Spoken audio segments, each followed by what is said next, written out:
И по смртта страдање, чита Александар Станојков.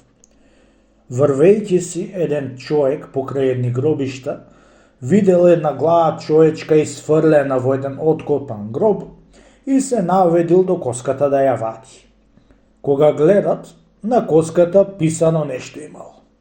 Кога го пеал писмото, го учудило многу, чунки пишувало вака: многу маки тргала оваа глава и уште многу има да трга допрва.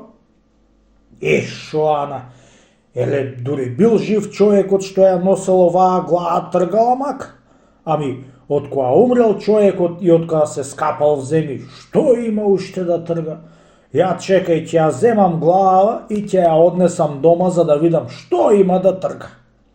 Си рекол сам со себе и ја зел главата, та ја клал в дисаѓи и си ја однесол дома. Ја клал во една камара да стои и си отишол по работата.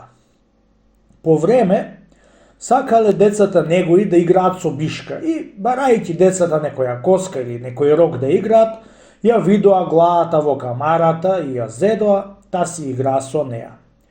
Терајќи со стапоите за да ја втераат во дупката, ете го татко му си дошол од чаршија и кога ја видел децата да ја тепаат главата со стапоите, на чудо станал и поверувал пишаното што било на главата и му ја зел од децата, та ја преклал кај камарата во дрвата за да не можат да ја најдат децата. Поминало малку време и отишла жената му од човекот да приземи дрво од камарата, чунки перела и се погодило да ја види главата. А што стои ова коска овде во дрва, си рекла. Ја чекај да ја клавам под котел да ја изгорам.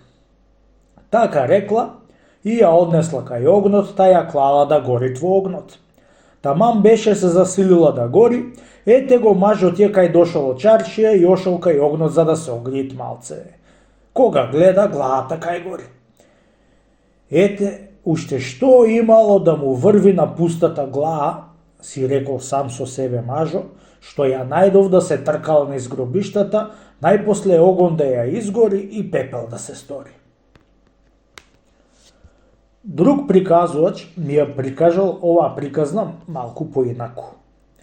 Кога ја донесол човекот дома, ја затворил во еден долап и секи ден отварал долапо и ја погледувал.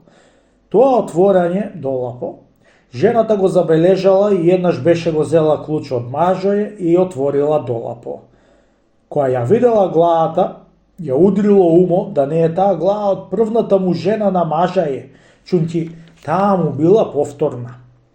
И си помислила, од голема севда што имал тој на неа, ја откопал од гроб и ја заклучил во долапо. Од тој себеп ја изгорела под котело и пепелта ја дувнала по ветрот.